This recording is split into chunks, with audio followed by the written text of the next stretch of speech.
Kalau kita sudah mengetahui bahwa hidup ini penuh aturan dan kita mengacu kepada aturan, apapun sikap dan perilaku kita harus mengacu kepada aturan, baik untuk diri pribadi maupun orang lain, apalagi untuk orang lain, apalagi untuk sistem yang lebih luas. Maka aturan ini sangat dibutuhkan agar tidak liar dan tidak bebas sekehendak hati, sehingga bisa merugikan diri dan orang lain. Nah, di sini kaitan dengan korupsi.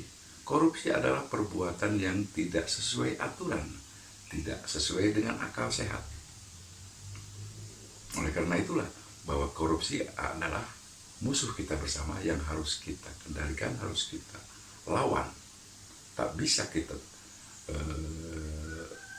kita diam saja, tak bisa kita biarkan saja korupsi itu terjadi, karena itu mengganggu orang lain, mengganggu keharmonisan orang banyak.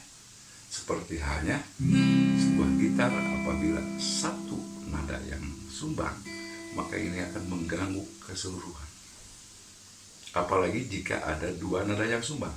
Kita coba perhatikan. Kalau tadi satu nada yang sumbang, sekarang saya rubah. Nomor satu dengan nomor 3.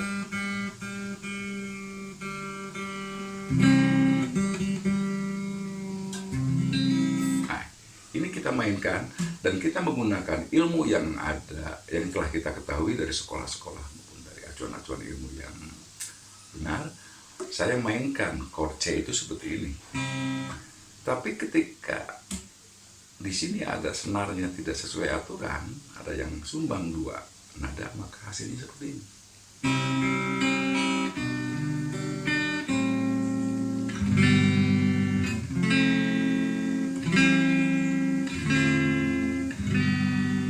Seperti itu kan tidak enak didengarkan. Dan ini sangat secara rasional bahwa setiap orang yang mendengarkan akan merasa bising dan terganggu.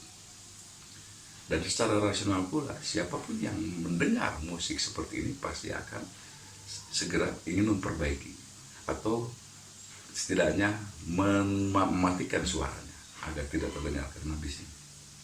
Nah, ini sekilas ilustrasi bahwa apabila dalam satu lingkungan kita, lingkungan kerja korupsi,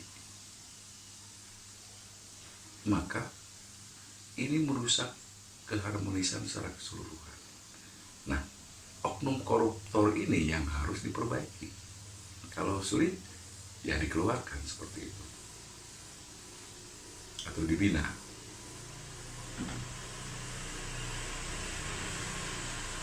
Nah, inilah yang harus kita pahami bahwa korupsi ini adalah bahaya kita bersama. Korupsi ini adalah musuh kita bersama.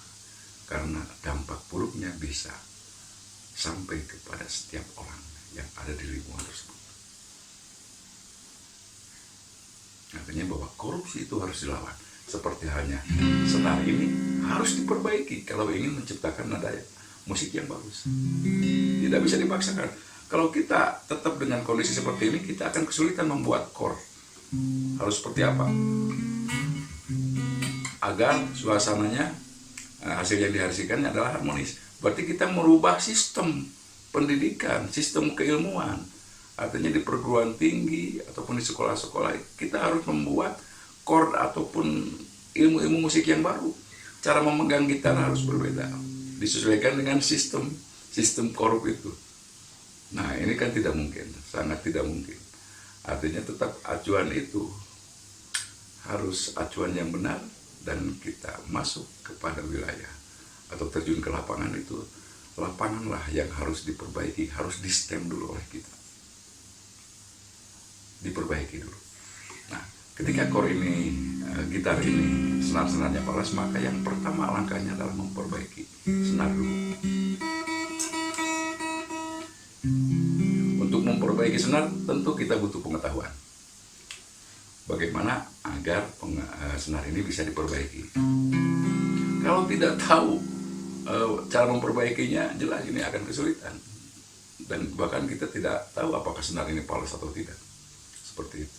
Makanya ini juga butuh ilmu menyetem gitar atau ilmu tentang sesuatu, tentang aturan-aturan itu sendiri, sehingga kita bisa memperbaiki jika ada satu orang ataupun lebih melakukan pelanggaran terhadap hukum, pelanggaran terhadap hal-hal yang baik, acuan kebaikan. Nah, di sini juga saya harus punya ilmunya bagaimana cara memperbaiki sinar. Nah, secara teori bahwa fret kelima ini untuk senar keempat harus sama dengan senar ke tiga. Disesuaikan dulu.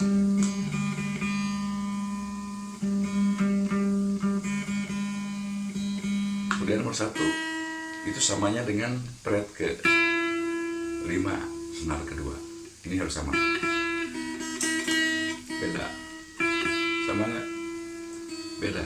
Nah, kalau kita tidak peka terhadap perbedaan ini, nah kita harus melatih lagi hati ini, ilmu ini, sehingga kita bisa tahu mana yang benar dan mana yang tidak, mana yang sembang, mana yang tidak.